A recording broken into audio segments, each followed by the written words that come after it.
So nice to be with you all finally. Still a little sick, but I think I'll be okay. So I thought we'd begin the afternoon by singing a little Tara mantra together, kind of land together and join our hearts and minds. Tara is the female Buddha of compassion. There are 21 forms of Tara. Some are wrathful, some are peaceful, some are magnetizing. This mantra that we'll do is green Tara, and she's sort of the most well-known of all the Taras. She's connected to swift action, the element of air, karma family of the 5 families. And so she's always called upon when we need help quickly. And so she's green. So as we do this, we'll see ourselves as Tara. Everyone, like this whole room will turn green. We'll all be green. And she's actually, she symbolizes overcoming envy, which is interesting because she's green. So she sits kind of like this, like I am, like that. And so this foot that's down is stepping down to benefit beings, and the foot that's up is staying in meditation. I think that's a place we find ourselves, many of us, that we can't be entirely in meditation. We have to drive the carpool, or take care of our kids or whatever, go to work. But we can be both at the same time. And that's Tara. And so this hand that stretches out, this is where the healing comes from. So she's a healer, and the energy of healing comes out of her hand. So as we do this, you can also imagine healing going to anyone that you think needs it, or those who have recently passed away. Sure, we all have things going on in our lives and people that we know who need some help right now.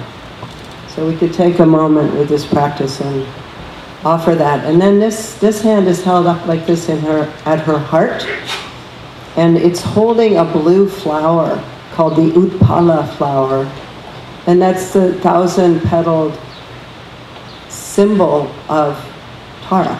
All the Taras are symbolized by this blue lotus. So it represents the Buddha, the Dharma, and the Sangha, the 3 fingers that are up, and then the joining of the thumb and the ring finger is the union of samsara and nirvana. So let's all just try taking the posture as much as you can or want to.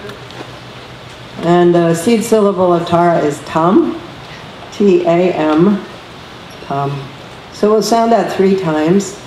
And then we'll just chant just for a few minutes, just to kind of land, and then I'll begin teaching on feeding your demons.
Om Tare Tu Tare Tu Re Swaha. Om Tare Tu Tare Tu Re Swaha.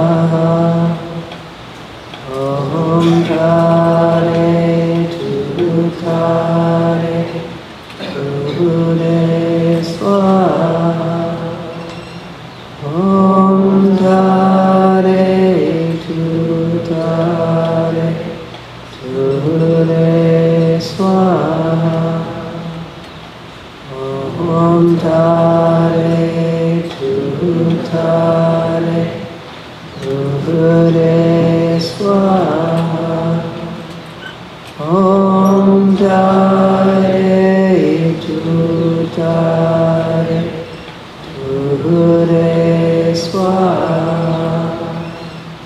Om Tare Tare Ure Swaha Om Tare Tare Ure Swaha Om Tare Tare Ure Swaha Om Tare Tare Ure Swaha Om Tare Tare Ure Swaha Om Tare Tare Ure Swaha Om Tare Tare Ure Swaha Om Tare Tare Ure Swaha. Let's send it to Ramdas for his health and longevity. Om Tare Tare Ure Swaha Om Tare Tare Ure Swaha Om Tare Tare Ure Swaha Om Tare Tare Ure Swaha Om Tare Tare Ure Swaha Om Tare Tare Ure Swaha. To all the difficult places in the world. Om Tare Tare Ure Swaha Om Tare Tare Ure Swaha Om Tare Tare Ure Swaha Om Tare Tare Ure Swaha Om Tare Tare Ure Swaha Om Tare Tare Ure Swaha.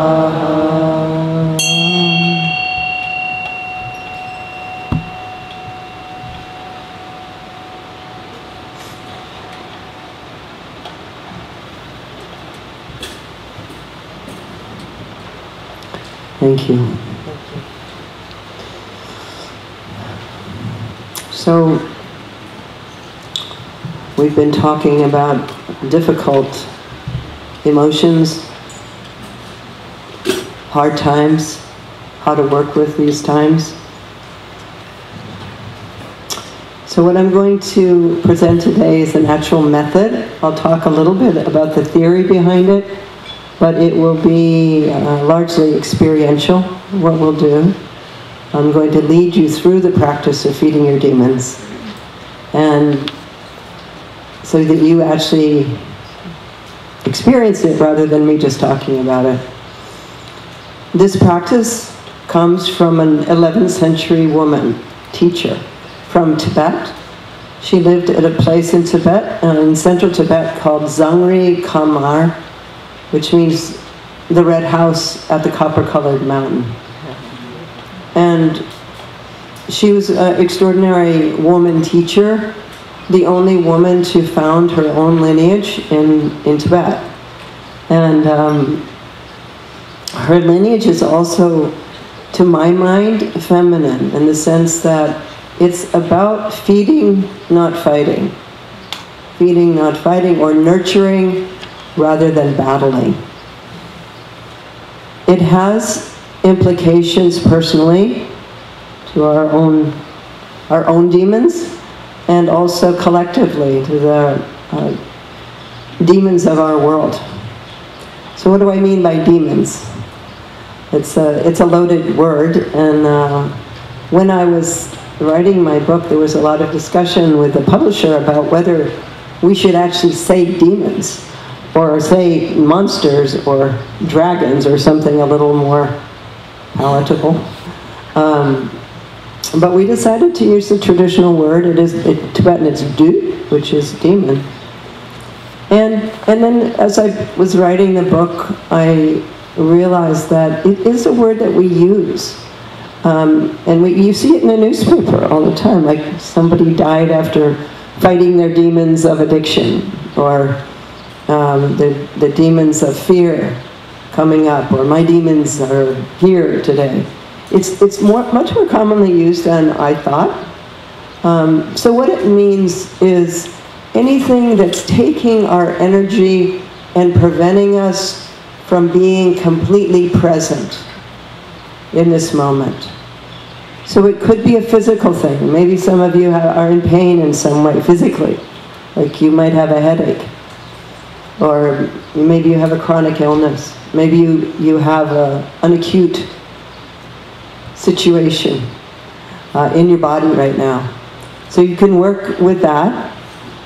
Demons are also our fears. So most of us have some fears, right? Anybody know fears? Yeah, we usually have something that we're afraid of. Even if it's just continuing to wander in samsara. We have something. It could be also anxiety, depression. It could be an addiction. Think of it as what's taking your energy right now. And so today, as we do this, I'd like you to work for something that's really up for you. Not something theoretical. Well, what's up for you? Or maybe there isn't anything particular right now, but you have something in your life, a relationship issue. Relationships are great demon generators. There's a chapter in my book called Demons in Love. When you work with a relationship demon, you don't work with the other person as the demon. I know that you really want to, but no. It's what comes up for you in the relationship. Confronting that person. So that you can work with a relationship demon. So it's many different kinds of things that you can work with feeding your demons. What I suggest is take something that is actually draining you, whether it's physical or emotional or mental. Something that's genuinely there, because then you'll be able to notice how you feel before and after and see the difference. So as I said, this comes from Machi Lapdran. Machik means one mother, and Lap is her family name, and Drun means torch. So she is the one mother torch from Lap, from her family of Lap. It used to be said in all the translations of her biography that Lop was a place in Tibet. And so when I was in Tibet, I was trying to find Lop, and nobody knew where Lop was. And then I started asking lamas, and they were like, we don't know either. And so then we sent someone who lived in Tibet to really investigate around the area where she came from and find out, where is this place, Lop? It's like L-A-B, or sometimes it's spelled L-A-P. And what we discovered was, it's not a place, it's a clan name. It's a family name. And so there's a whole area in this valley, not so far from Lhasa, but it's about a 4 or 5 hour drive from Lhasa, where there was this clan called Lop. And so I actually went there and found the remains of her house there. And it was in 2012 I did that, and no, was it 12 or 10? It was 2010. I went and found this place. It was, you know, I don't know if you've been in Rome, but in Rome you'll find these excavated things that are way under the ground that used to be on the surface of the ground, but you know, centuries have passed. And so her house was like that. It was way down under, and there was a big prayer flag in the middle of it. And a bunch of the Tibetans came when, you know, that I wasn't supposed to be there, I was there illegally, and had to lie down in the back seat to drive in there. And so they actually hadn't seen Westerners there. And so they were very curious. The whole village was around, and I offered a feast, tantric feast. And then at the end, they all partook with the prasad, you know, the food from the feast. So I said, how many of you are related to Machik Loptrim? And they sort of whispered amongst themselves, and then the sort of village leader said, we all are. So it was amazing to be there. This is what I teach. I translated her biography in my book, Women of Wisdom, 1984. That came out, and have taught her teachings pretty much my whole life. So it was amazing to be there, and as I began to share her practice in the West, which is a practice called Chu, which means to sever, and that means to sever, to cut through our ego clinging. When I began to teach it, it's done with a drum and a bell, and you sing it in Tibetan, and it's very esoteric. And when I started teaching it in Europe and America, I realized that this could be just become like an ornament, like a foreign ornament, that you would learn this foreign song, and you know, I was in the school, I could do this drum and bell, and not really get the meaning of it in a personal way. And so I developed the method of feeding your demons as a way to teach Chud. And then my students started telling me that a lot of my students are therapists. I don't know why, it's always been like that. Anyway, they were saying, you know, I'm doing this demon work with my clients, like you teach it. And I said, but that's just to learn the Chud. And they were like, no, it really like works. And they come in and that's all they want. They just want the demon work. And so then I began to realize, oh, maybe this has a life of its own. This method has a life of its own. Can you all hear me okay? Yes. Good. Okay. So then I developed it a little more and eventually wrote the book, which is called Feeding Your Demons, and it's a 5-step process. So I'm going to tell you 2 stories before I begin to take you through it, to give you the difference in the paradigm of feeding or fighting. So the first story I want to tell you is actually a story of Hercules. Hercules and the Hydra. You know that story? The 12 labors of Hercules. In one of them, he's sent to southern Italy, and there's a Hydra there, which is a water monster that has 9 heads. And it lives in murky water at the edge of a bottomless lake. And so his role, or what he has to do, is to kill this monster. And so he goes with his nephew Aeolus, and they head down in their chariot to southern Italy. I've actually been to this place. It's in the, you know how Italy's like a boot? It's under the arch, in front of the heel. It's a boggy area, actually. It's called Lerna. And so they get there, and they realize that the Hydra is in a cave. So they shoot flaming arrows into the cave to lure him out, which happens. And then Hercules wades into the water. But he has to be really careful because it's a bottomless lake. So it's kind of like the beach here, I've noticed. That, you know, you're walking along, you think you're on a beach, and then suddenly you're over your head.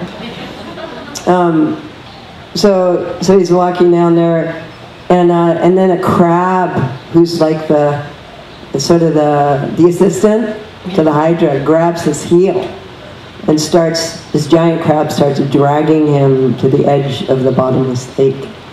Meanwhile, Hercules is trying to get closer and not get dragged off the edge to the Hydra. So he gets close enough to start cutting off these heads with his sword.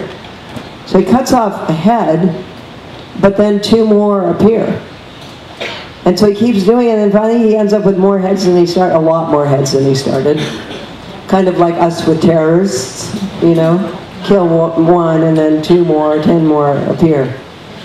So he ends up with like a lot more heads, and it's not working. And then he says to Aeolus, Aeolus, take a pine branch, light it on fire, and then as I cut off the head, you cauterize the neck. As soon as I cut it off, so that next head can come on. Let's get a system going. So they do that, and it's actually working. So he cauterizes all these necks, but then there's one head left, and that head is immortal. That's a problem, right? If it's immortal.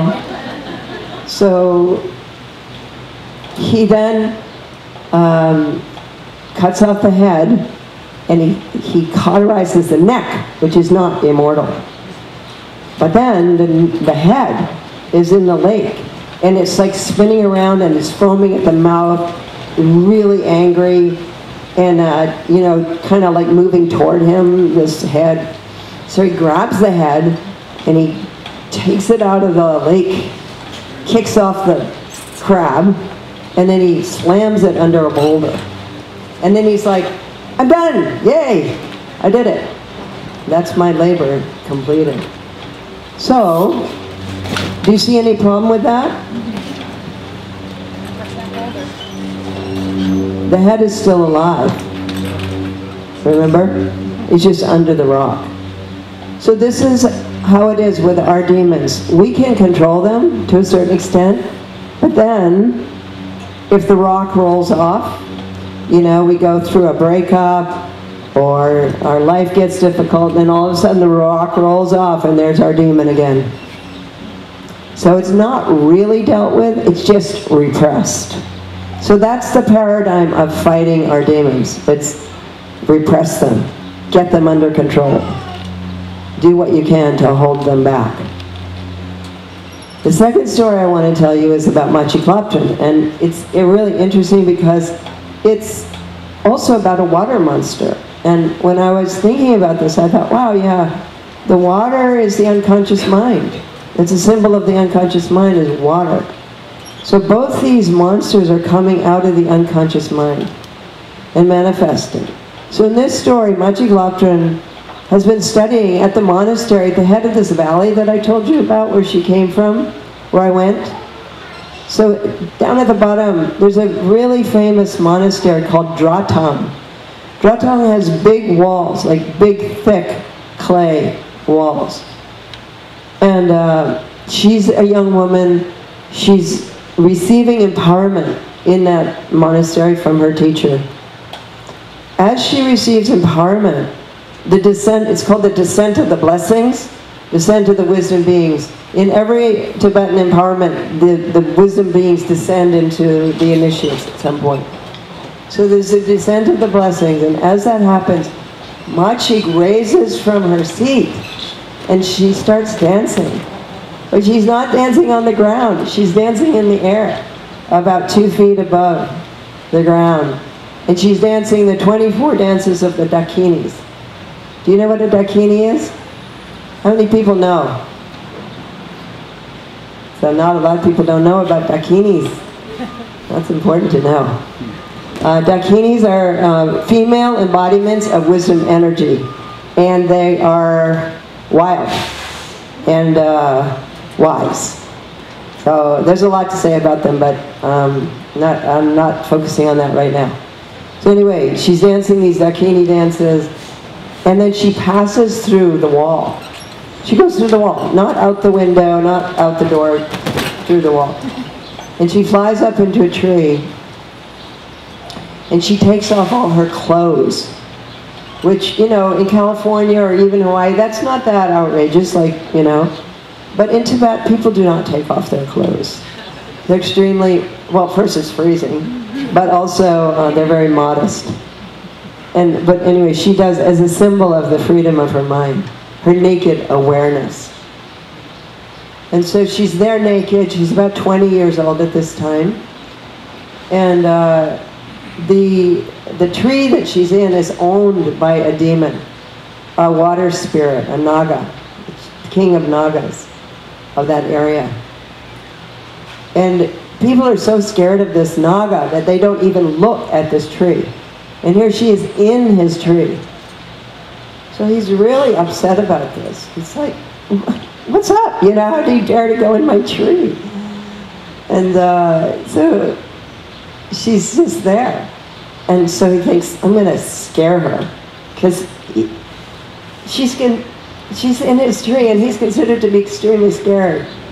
So he attacks her, he like moves toward her, you know, and tries to make himself as scary as possible. And she just stays in samadhi. She's just there. She's not scared.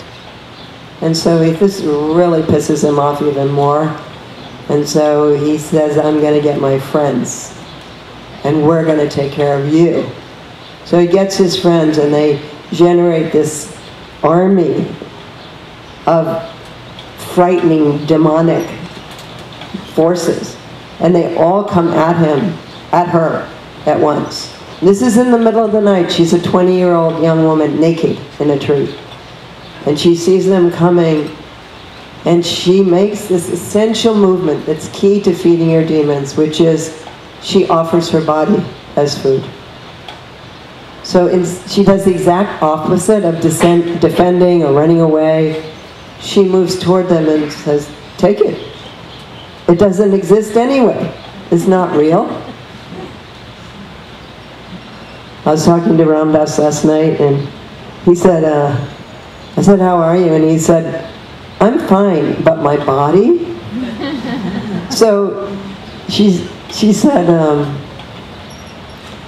take my body. It's not me. Anyway, just take it, eat it, devour it, do what you want with it.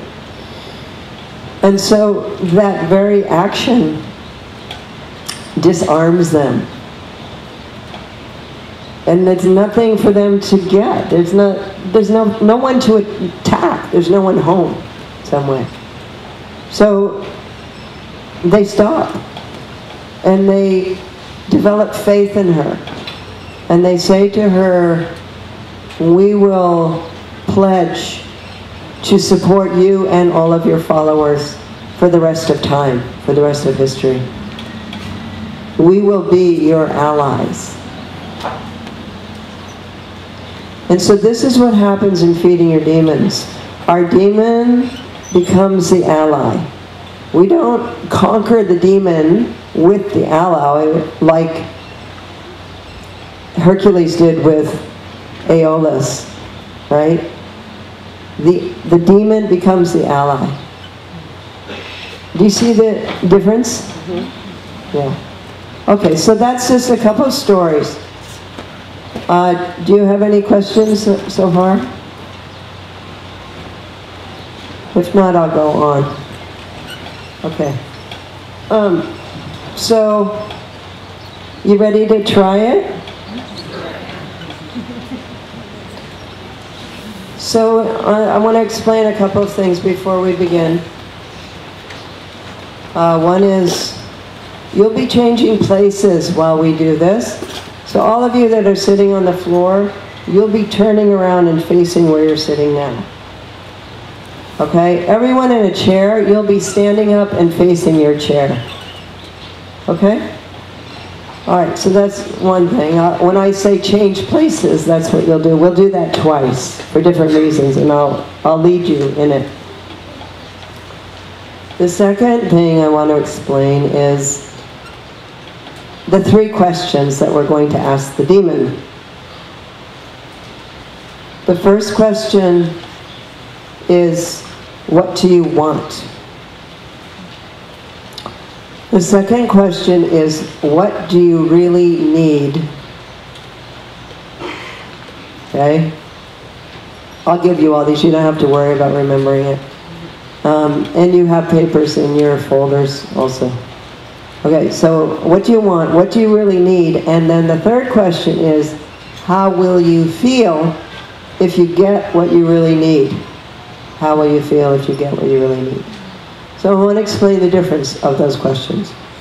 So the first one, what do you want, would be like, let's say you have a fear of flying. I guess you don't have that bad because pretty much everything through here, right? But I don't know what you went through to get here. But anyway, let's say you do have a fear of flying. Your demon wants you to not fly, wants to control you so you can't. You don't.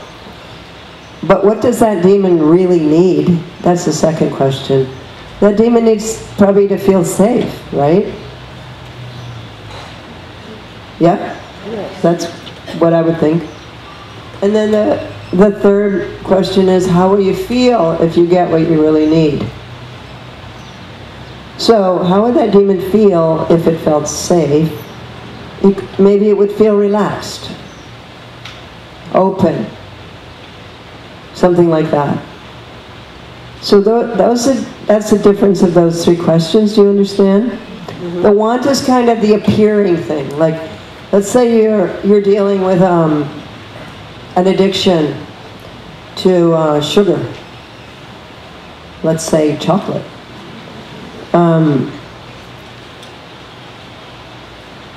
So that what the demon wants is chocolate. But what does the demon really need? Anybody have any idea? Comfort.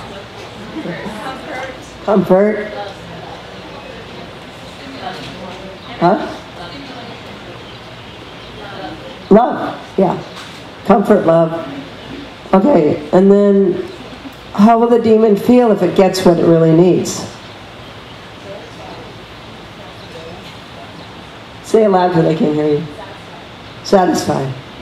What would the feeling of being satisfied be like? Huh? Contentment. Contentment, yeah. So that third question is a feeling. Okay? Okay, so that gives you a bit of an idea. I wanted to just, so that you know, you're going to ask the demon these questions so that you know the difference in them. Is it clear? Okay. All right, so then one more thing I want to explain before we start, which is about the ally step. The ally is the transformation of the demon after the demon is fed to complete satisfaction. So what can happen when you start feeding the demon? There's 3 possible outcomes. One is the demon just dissolves, melts into a puddle, goes up in smoke, something like that. Just, it's not there anymore. The other is that there's a being that remains, that the demon transforms, it looks different, or even it just like looks the same but goes to sleep, or something like that. But it doesn't disappear completely.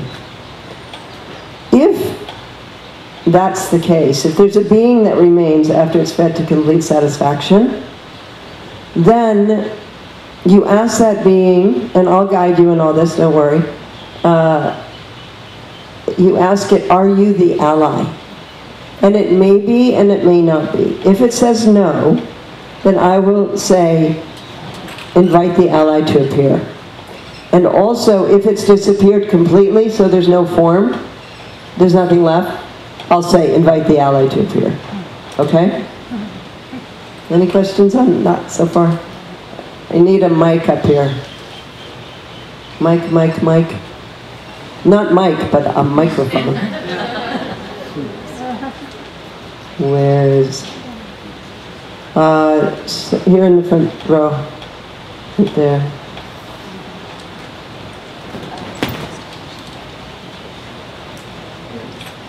The two examples you use seem to be an example of something that were held by an individual, but what if it's an issue with somebody else? Can you anger toward or fear of or something like that happen? I'll repeat the question in case you didn't hear it. So, she said she understands if it's something to do with you, but what if it's something to do with, like, anger at someone else? Then you work with your own anger. So you never... Unfortunately, the other person is never the demon. It's what comes up in you confronting that person or in relationship with that person. Or it could be like a political figure. Maybe. Of course, none of us have that problem right now, but in case you might at some point, you would work with your reaction to that political figure. Okay, is that clear? So, I want to give you a moment before we begin to think about what you want to work with today. Maybe you've already gotten an idea as I've been talking, but let's just close our eyes for a minute and think about what's up for me today. What's taking my energy? What's draining me?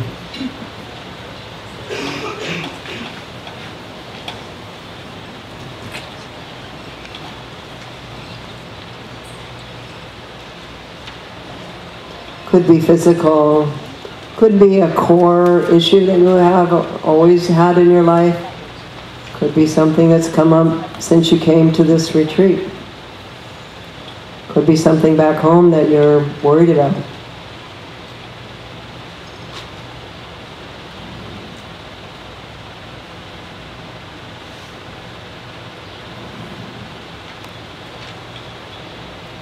Everybody have something? You need a little more time?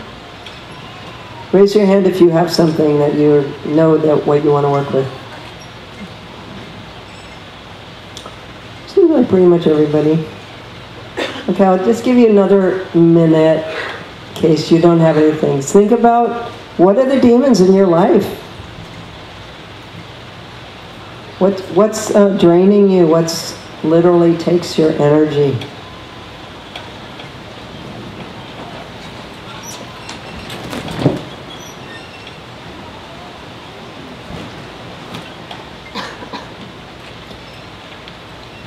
Okay, so we're going to do this with our eyes closed. If you need to open them a little bit when you change places, that's fine, but it will help you to concentrate if you keep your eyes closed.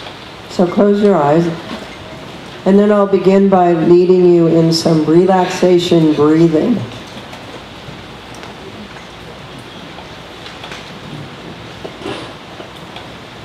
Breathe into any physical tension that you're holding in your body. Breathe into it. And then imagine that your breath hooks that physical tension in your body and it rides out on the out breath. Breathe in, physical tension. And then release it with the out breath.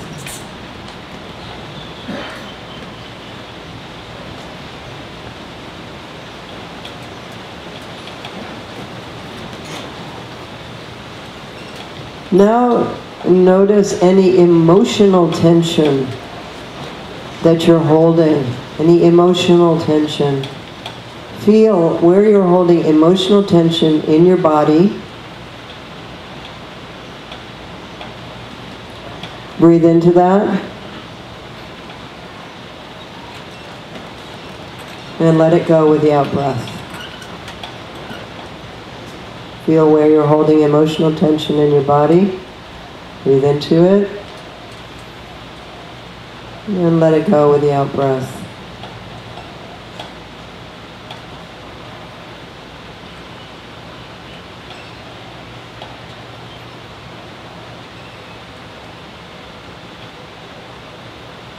Now notice any mental tension that you're holding. Notice where you're holding mental tension in your body. Breathe into it. Thoughts, worries, concerns, concepts blocking you from being here. Breathe into that mental tension and then imagine that it rides out on the out-breath.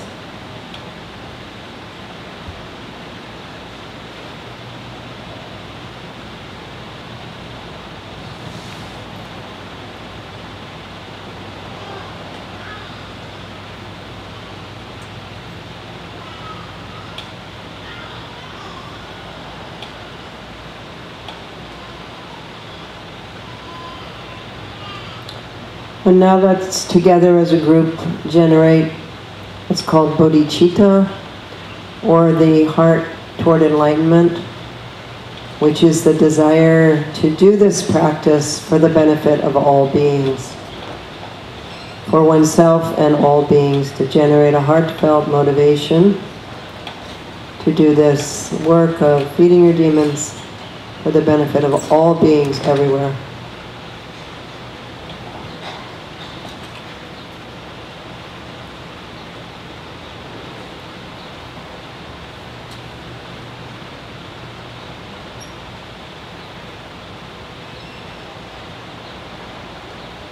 Heartfelt motivation.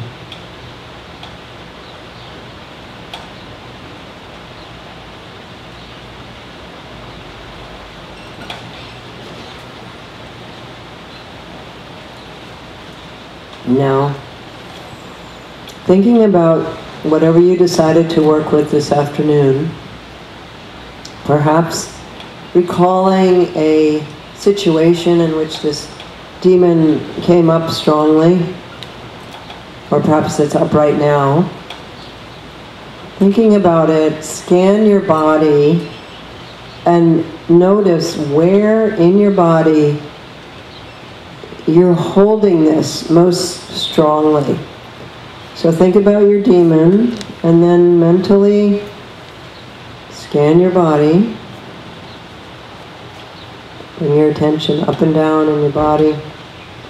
And notice, where do I hold this in my body most strongly?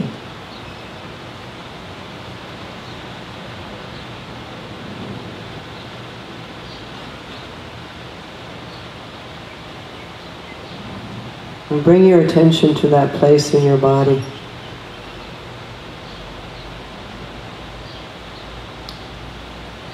If this were to have a color, what color would it be? This energy in your body of the demon were to have a color, what color would it be?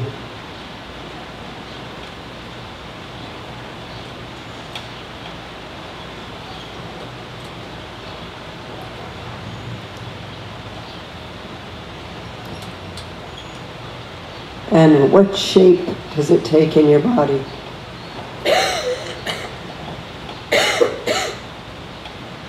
What shape does it take in your body?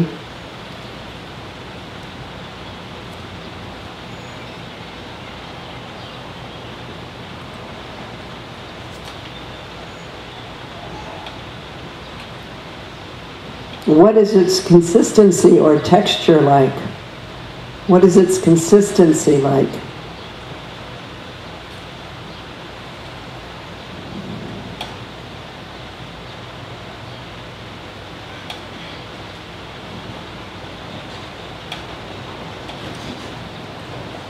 And what is its temperature? Its temperature, hot, cold, in between.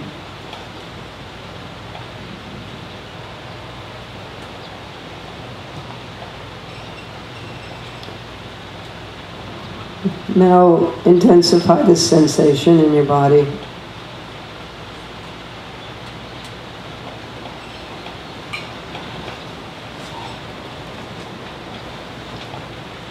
Bring your full attention to it. That color with its shape, its texture, consistency, and its temperature.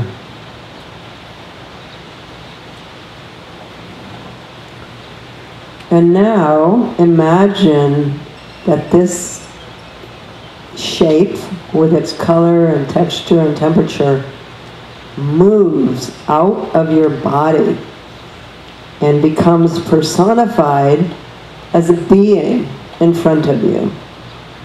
A being with arms and legs, head. Notice what this being looks like. If it's helpful, you can make a gesture of moving it out of your body in front of you, seeing it take form, being personified as a being in front of you.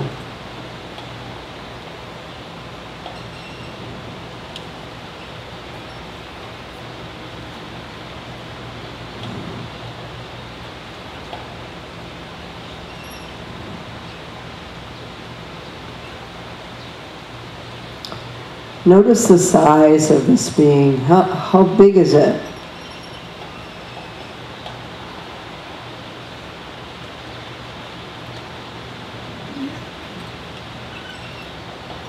What color is it? Is it the same color it was in your body, or has it changed color?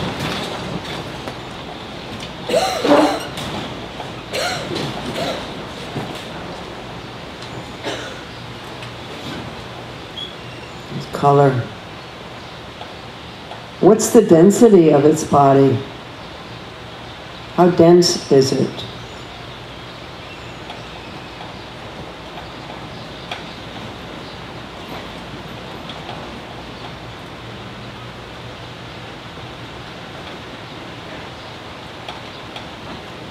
What's the temperature of its body?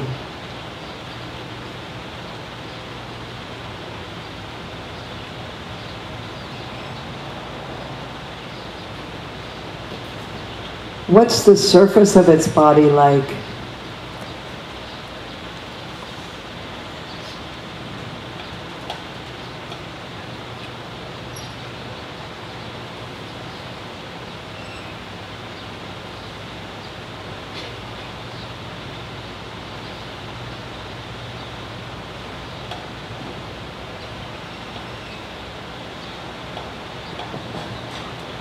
What is its gender, if it has a gender? Does it have a gender? Check.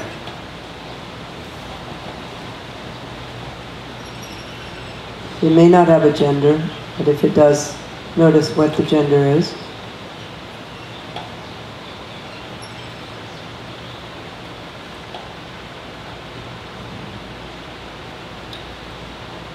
What kind of character does it have?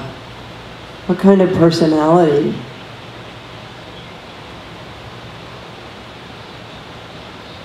Kind of character.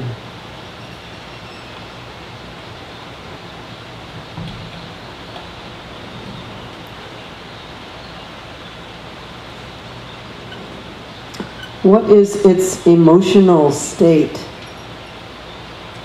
Its emotional state.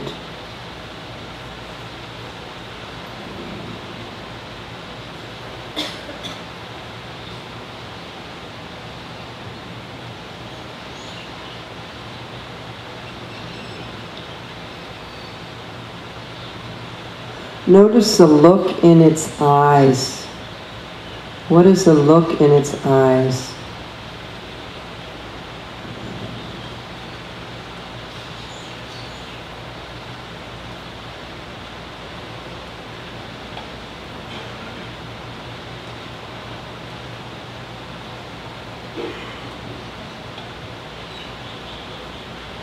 Now notice something about it that you didn't see before? What did you not see before that you notice now about it?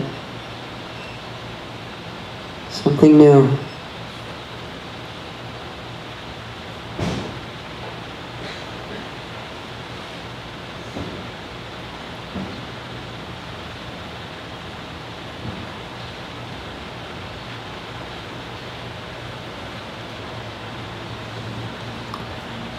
Now, holding a clear image of this being in front of you, we'll ask it 3 questions. I'll give you the 3 questions one at a time, and then as soon as we've asked the 3 questions, you'll change places, either standing up and facing where you're sitting, or if you're on the ground, just simply turning around. So clearly focus on this being now in front of you. The first question is, what do you want? So just under your breath, ask that, what do you want? What do you really need?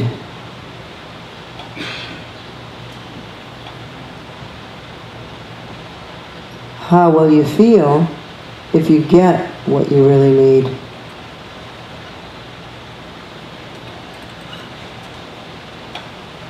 And now change places. So if you're sitting on the ground, turn around and take the seat of the demon, or take the posture of the demon if you want to stand like it, or simply change places and become the demon, keeping our eyes closed as much as possible.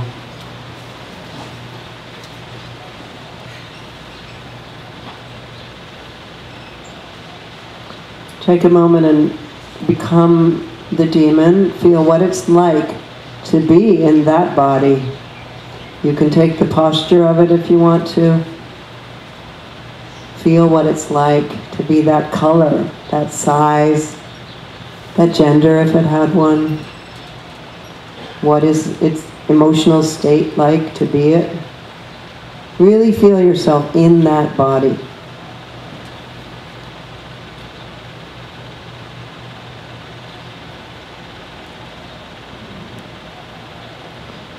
And then look at what your normal self looks like from the demon's point of view. In your mind's eye, look at your normal self. How does your normal self look from the demon's point of view?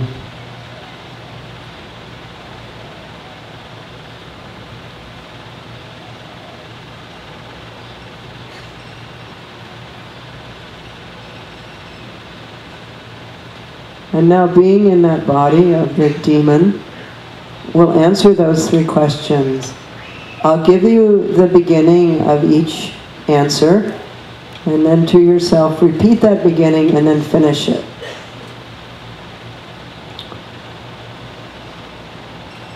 What I want is, what I want is,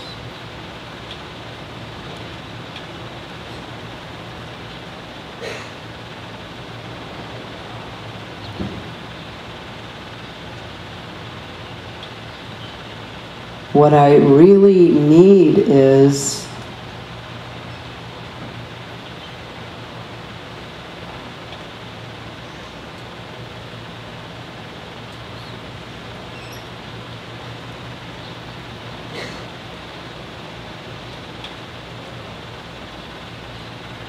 if I get what I really need, I will feel. If I get what I really need, I will feel.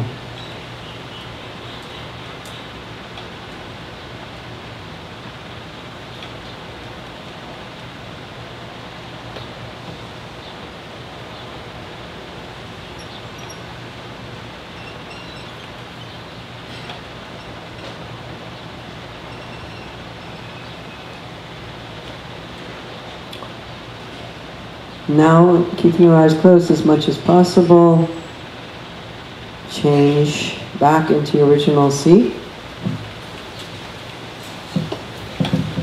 See the demon in front of you again, keeping your eyes closed as much as possible. See the demon in front of you. And now, really feel the presence of the demon again. Take a moment to come back into your own body.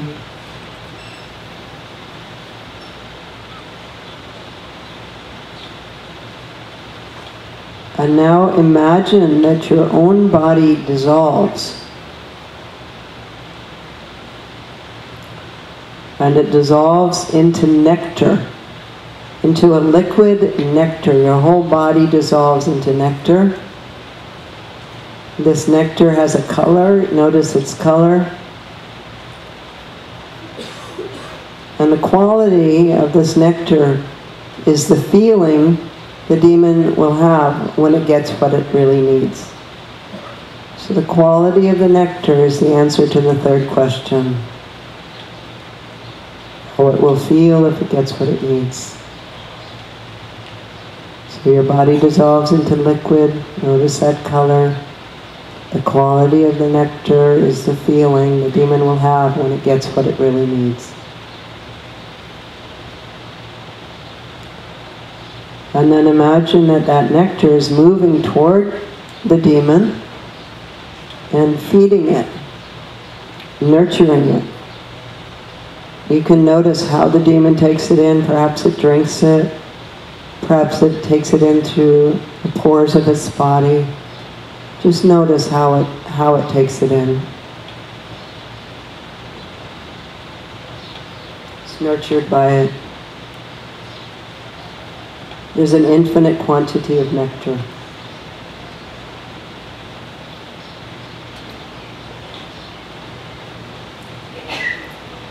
And notice what happens as the demon takes in the nectar.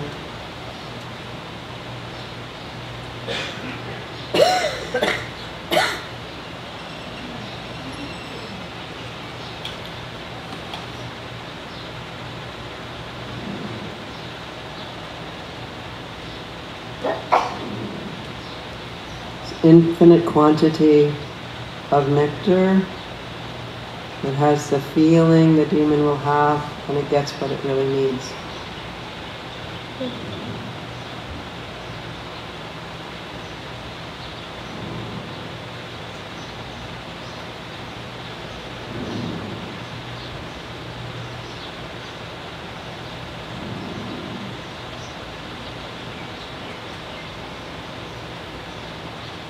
Feed it to complete satisfaction.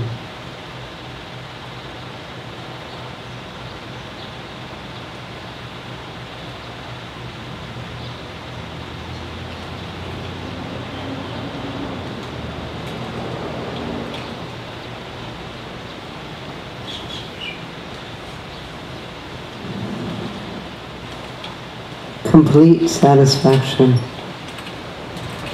Infinite quantity of nectar.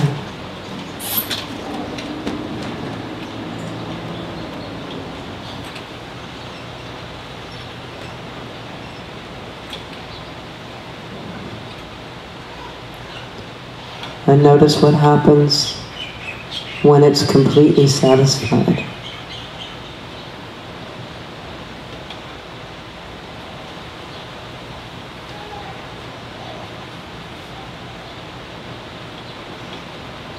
And now it's becoming completely satisfied.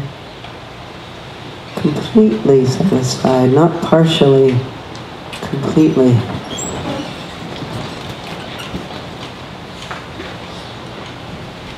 Now notice, as it's completely satisfied, is there a being that remains? Did it dissolve completely, or is there a being that's still there? And if so, notice what it looks like.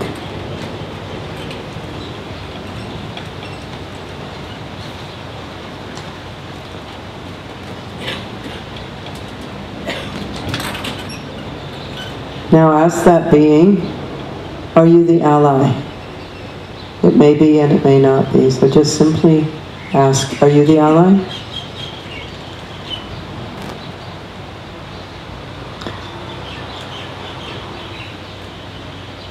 If it says yes, you'll work with that.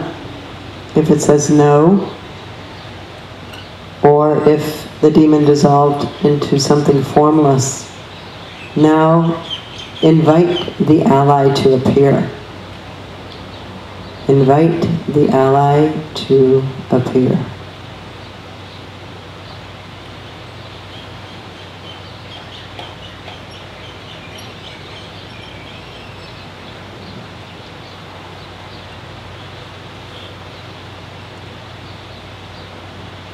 Invite the ally to take form.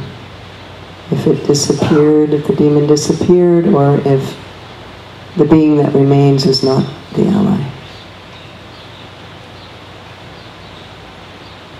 And if the ally appears, then take a moment to notice the details of this being.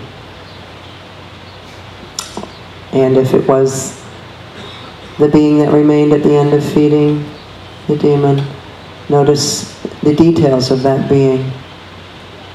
This is the ally. What size is the ally?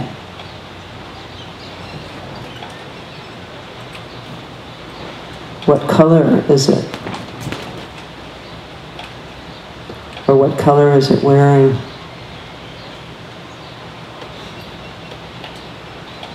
Does the ally have a gender?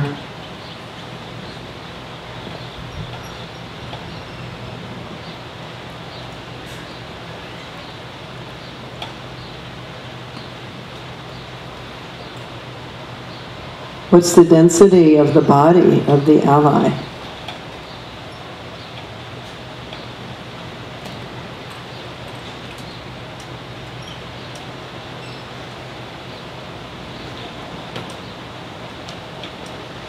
What is the texture or the surface of its body like? What's that like?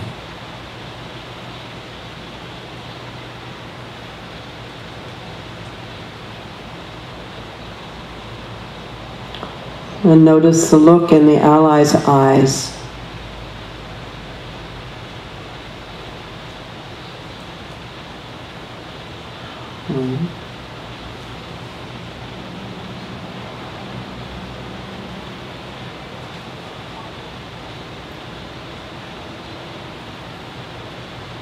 The emotional state of the ally.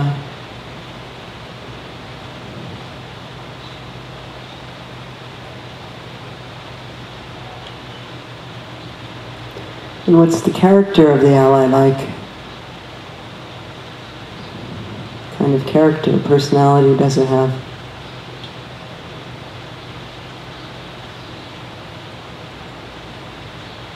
And notice something about the ally that you didn't see before. Something new about the ally. Just take another look at it and notice something new.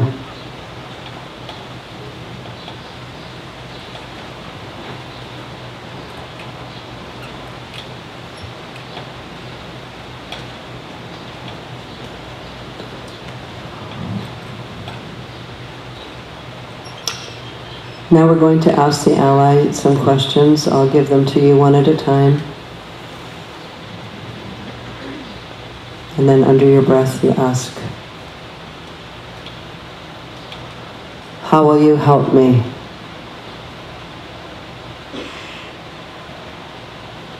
How will you protect me? How will you protect me?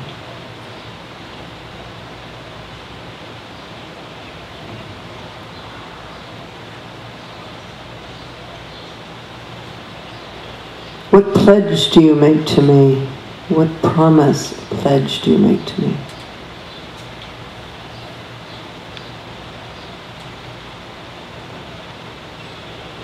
How can I access you? How can I access you? And then change places and become the ally.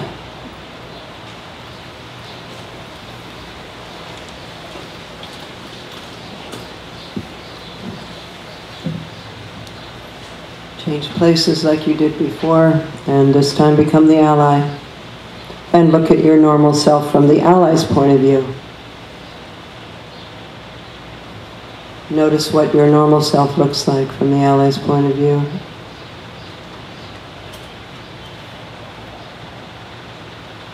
Yeah. Take a moment and really come into the body of the ally. If you want to, you can take a posture of the ally, or the gesture of the ally, if you want to.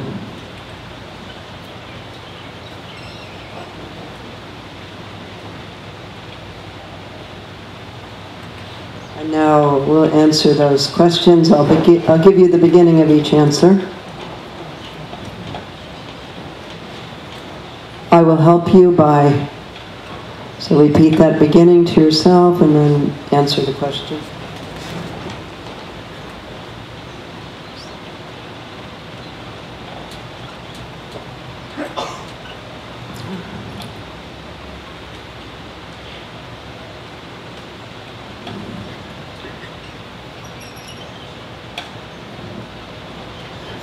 I will protect you by, I will protect you by.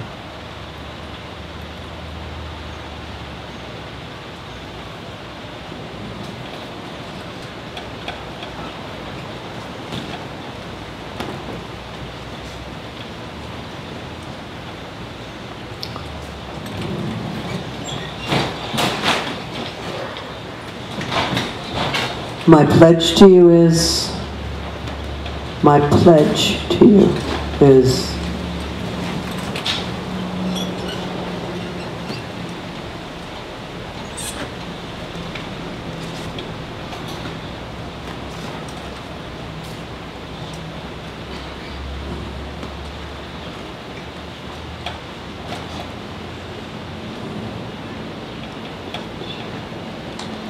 you can access me by, you can access me by.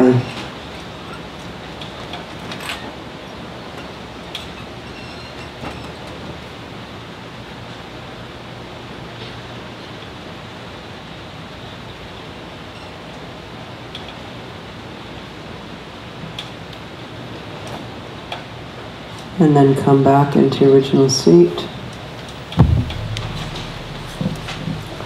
Keeping your eyes closed as much as possible. See the ally in front of you. Take a moment to come back into your own body. Seeing the ally in front of you and really feel the energy of the ally's presence in front of you. And notice the look in the ally's eyes. And feel the energy of the ally coming into your body. And the energy is coming from its eyes and its whole body into your body. Notice what that feels like when the energy of the ally comes into your body. How does that feel?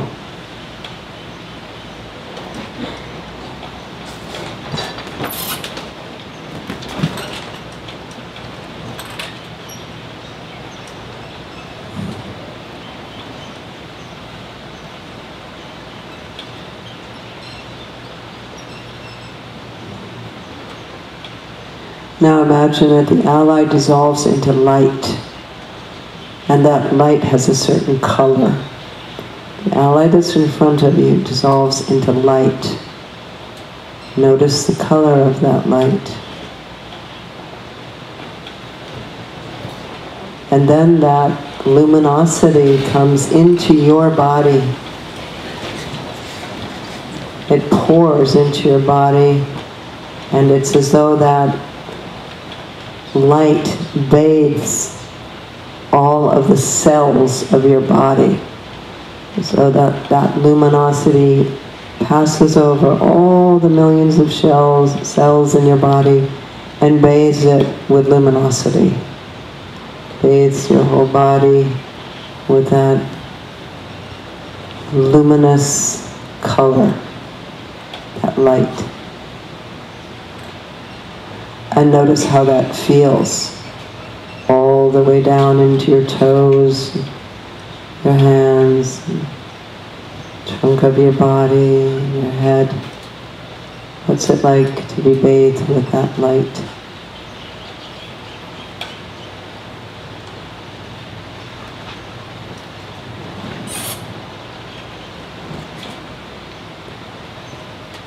And now imagine that your own body, with the integrated energy of the ally, also dissolves. Your body dissolves and rest in what's ever present after the dissolution. Just rest.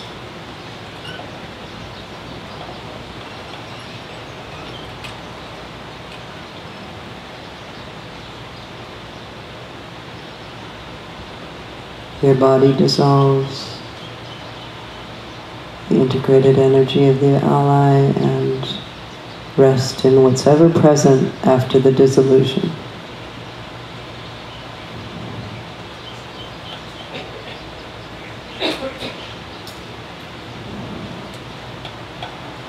Just rest.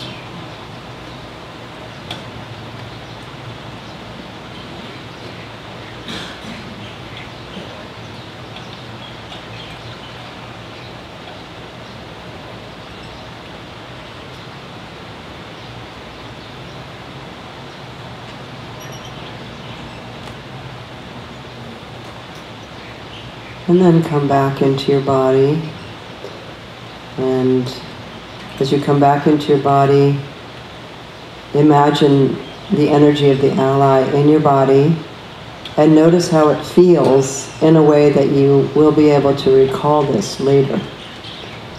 Notice the feeling of the energy of the ally in your body. Make a note of that. How does it feel?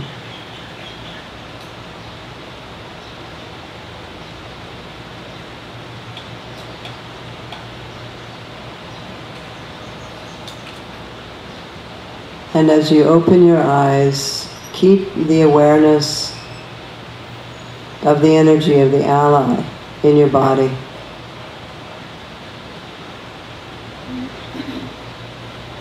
And you can look around a little bit, and as you look around, try to not get distracted by what you see, but keep the feeling of the energy of the ally in your body.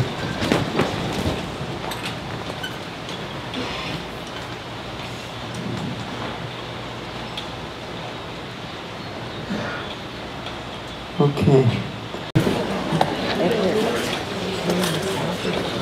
So now I'd like to open it up and see if you have any questions about feeding your demons or anything else that I talked about. And I think we have someone to pass the mic.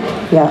So there he is. If you want to ask a question, yeah, raise your hand. There we go. I often get confused between what do you want and what do you really need. Sometimes I come out as the same answer, like, what do you want? Love. What do you really need? Love. Can you talk about that? Yeah, the difference between the want and the need is that the want is generally the superficial thing that presents itself. In the simple way that the example that I gave was like, I want the chocolate, but I really need to feel comfortable or safe or satisfied, whatever. So a way to think about that question is, what's the surface thing that presents itself? And then what's the deeper level of what's under that? The need is what's under the want. So that's a way to think about it. Sounds like you've done demon work before. Yeah. Does that help? Yeah. Okay, good. Thanks. There's someone there. So the weird thing for me was that when the demon was fed the nectar up to a certain point, it changed its appearance. It became a different gender and size and shape and color entirely after it had been fed up to a certain point, like right before it dissolved. So I wondered if you had any comments on that. Yeah. Can you all hear the questions, or do I need to repeat them? We can hear them. You can hear? Okay. So it changed. In the process of him feeding, it changed right before it disappeared. It does change because what's happening is that you're nurturing this part of yourself, and so it's morphing. That's what it's like. It starts morphing into something else. And sometimes it stays in a morphed state, even when it's completely satisfied. And then you ask, are you the ally to that being? It sounds like with yours, it morphed and then it dissolved. Is that right?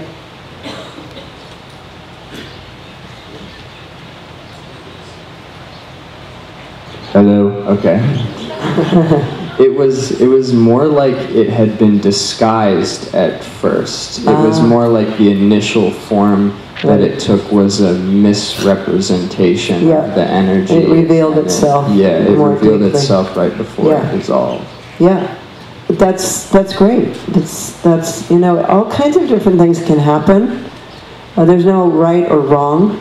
The main thing is that you really feed it to complete satisfaction. Because some of the ways that we deal with our demons is we kind of feed them, we kind of pay attention to them, just enough so they'll shut up for a little while. But we don't really nurture them with love and compassion completely and give them whatever they need. And so they stay in this state of sort of being partially satisfied, which means they keep coming back and being irritating in different ways. So that sounds perfect. Thank you. You're welcome. There's there. Thank you, that surprised me. I didn't think that I didn't know what I'd get from that, and it was quite a dream trip. And the most difficult part for me was being in the persona of the demon and seeing myself. And I'd like to meditate on that because it was like the demon is so needy, so all of its energy is based on filling its own needs and wants. It just couldn't even see me. Oh. It's just like a big fucking narcissist, you know? Like there's no one there. There's no human over there. And so it was so full of itself. It needed to be full. It was a hungry. Yeah. Yeah, well, that's great also because it just means it's telling you more about itself. That's how it is. So, again, it's nothing wrong with that. It's more information that you're getting. Yeah.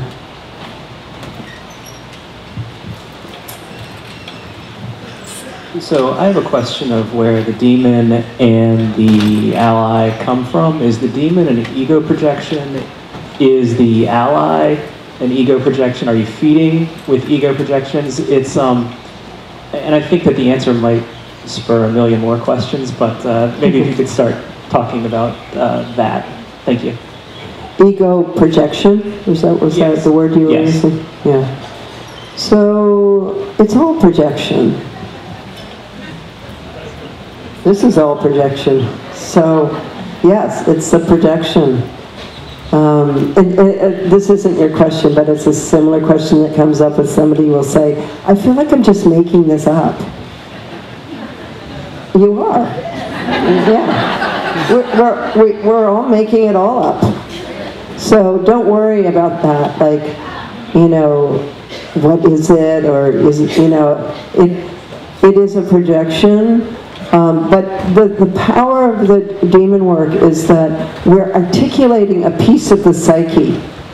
We're taking a particular piece, and then through personifying it, we're allowing that particular piece of our being to have a voice, to speak, to tell us what it's needing. And it's often like what the woman before was saying, you know, like, it's kind of embarrassing. Our demons are kind of embarrassing or humiliating. Like, oh my God, like, oh no, my jealousy demon again? You know, like, please. But the way we deal with those things, those irritating demons that we'd rather not have, is try to get rid of them. And so they just get stronger And they'll keep tapping on the window and saying, you know, I'm going to get your attention. And so by feeding them, you're literally paying attention. You're paying with your attention and with your love and compassion. So you're taking a part of yourself that you would normally push away, try to get rid of, put under the rock like Hercules, and you're inviting it out. You're saying, well, what do you need? What do you really need? In the same way, in a relationship, often, if we say to the other person, what do you really need? Then all the problem is gone. Because we spend so much time not really listening to what the real need is, and then not being able to offer it. And so we're doing that with these parts of ourselves. So yes, it is projection, and it's an articulated or a clarified piece of projections, which brings the psyche into wholeness. Because if we're fighting against ourselves all the time, our psyches are not whole. They're split in all kinds of different ways, and those parts are battling with each other. So this is a way to create integrated wholeness and acceptance of our shadow, of the parts of ourselves that we disown, that we don't want to hang out with.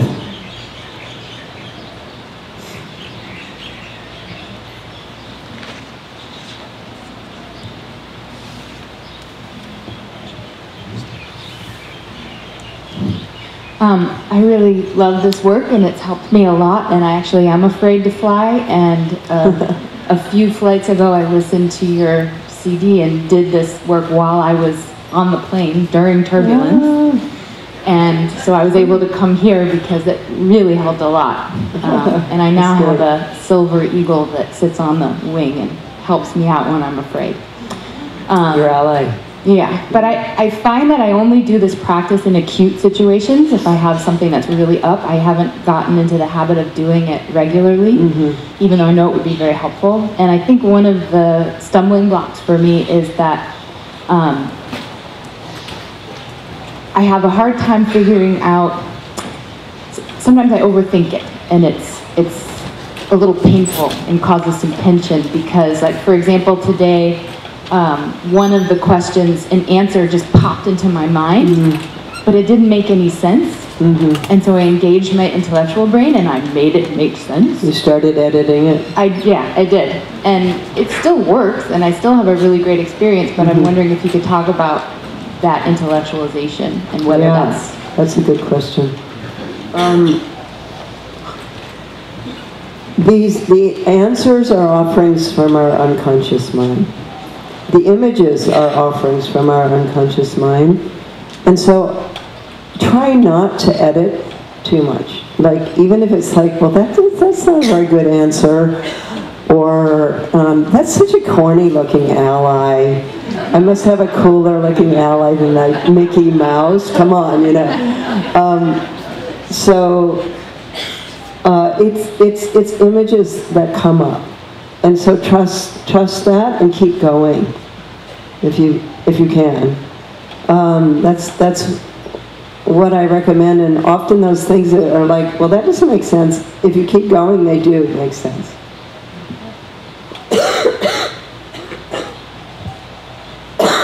You can see what my demon was today.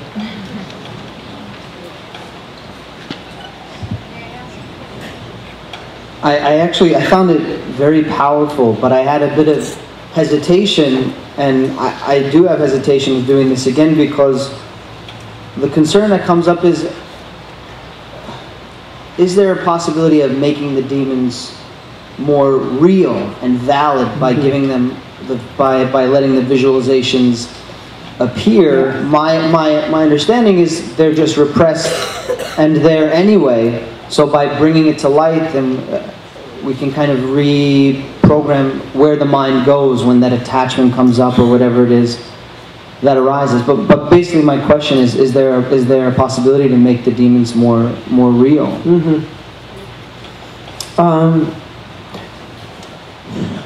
Yeah, I mean, that's a really logical question. Like, why would you feed it? It's, you know, isn't it just going to get bigger? Or why would you visualize it? Isn't it just making it more real? And the answer is no. Because the way these things live in us is by not being clear.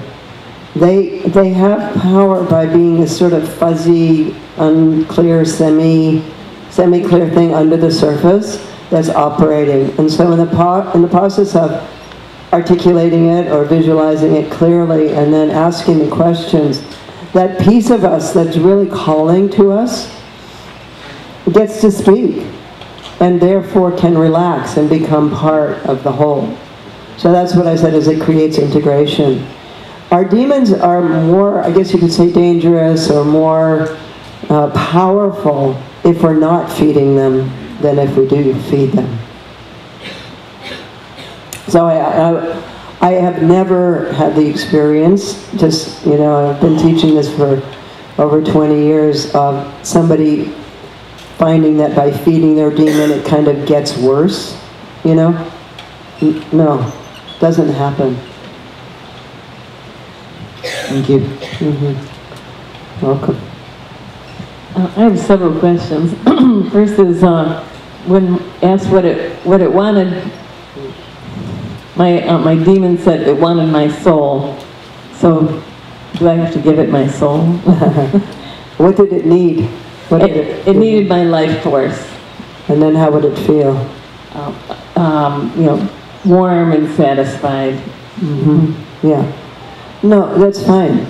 Like, you're not going to give it that answer to the first question. You're feeding it the answer to the third question. So, for example, yeah, it wants your whole life force, take it all, you know. And then you might think, well, no, no. First reaction. But don't worry about that, because if you can get to that third question and feed it that, then it will relax. It's the same thing with a disease, like let's say you had cancer and you're working with a cancer. You know, well, cancer wants my life force, it wants my whole life. Why would I give it that? But you're not going to give it that. You're going to give it the feeling that it would have if it got what it really needed. And so then it will be able to relax, to integrate. Right now, it's trying to get your attention. And so if you're fighting against it, then it will just keep trying to get your attention. And two other quick questions. I assume it's good to do this more than once, because it doesn't, you know, feel complete yet. Mm-hmm. So, is that right? Yeah, so I guess the question is, can you do it again with the same demon? Oh, yes, yeah. Mm-hmm. So yes, in fact, if you have like a, you know, a big one, a core demon, it's very likely you'll have to work with it many times. And you might think then, you know, okay, I've done this one, and then there it is again. So if you do it again, if you repeat a demon, same demon, always do it afresh, anew. Don't think you know where it is in your body, don't think you know what it looks like, what color it is and all that. Because as you work with it, like the next time you do this demon that you did that you didn't feel finished with, then it could be in a totally different place in your body, it could look totally different. And that allows it to evolve. If you keep doing it the same, that demon isn't having a chance to evolve and change and develop and integrate. Is it okay to use the ally though? That is? No, Okay. no. So you try to do it freshly each time. And my last question is, all three of us, with all three of us, the nectar was like this yummy peach color, and we just wondered if that was true with a lot of other people. How many people had peach nectar? Yeah, looks like some people, but not a majority. How many people had blue-green nectar? How many people had white nectar? Okay, it's a lot of different ones. Seems like, yeah. Okay. Is someone back there?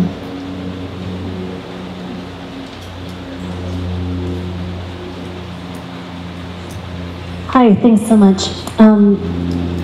So in working, going forward with this, already I'm starting to have this tug of war between giving to the demon and paying attention to the ally. Like already my mind is creating this story of who to pay attention to. Sounds like a demon. Right. Yeah, so you could work with that, like within yourself, that tendency to start overthinking, or is that what you call that? I don't know. Pre-thinking things, over-conceptualizing. Yeah. So then what I would do is go into the feeling in your body when you do that, when you start to over-conceptualize, and you know, I don't know what you feel, but let's say you start feeling anxiety, and I'm not doing this right, or I'm skipping ahead, or whatever. Just, you can work with that. Start there. Great. Okay, I'll do one more question, and then I'll talk a little bit about what we'll do in the next days. Hi, thank you. I was thinking that we're working with emotions, and I wanted to know the difference when you use the visualization, because when you work with emotions and you start feeling them in your body, what's the difference between just feeling them in your body, and can you talk about the power of visualizing the demon? Because then it goes to your mind, right? Okay. Yeah, I think I'm just going to repeat your question to make sure I understand it. Like, yeah. What's the difference between simply feeling an emotion and actually working with it in feeding your demons? Yeah, what's the difference? What's the power in visualizing? Yeah. Well, the power is that you're taking it further. You're taking that thing that you become aware of, even in the first step, is a practice of mindfulness, because you're noticing, where do you feel this in your body? If it had a color, what would it be, and so on. So that's awareness. You're aware of that emotion. But by then taking it through the 5 steps, you allow that whole emotion to process itself. It processes itself, and it resolves itself in the ally. It transforms itself in the ally step. So it takes it further and leads to resolution of it, and then ultimately integration. So that reminds me of something I want to say, which is about the 5th step, which was that moment when we dissolved we had the energy of the ally integrated into us, and then we dissolved. And I said, rest in what's ever present after the dissolution. So that's called the 5th step.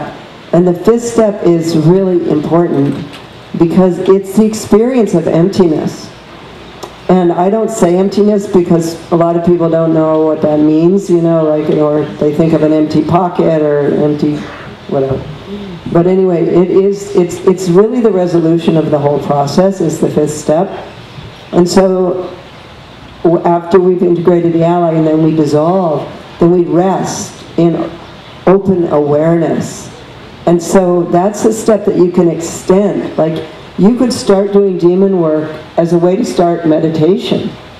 You could do a demon and then just go into the 5th step for your meditation session, and then come back at the end and come back into your own body and remember the ally and so on.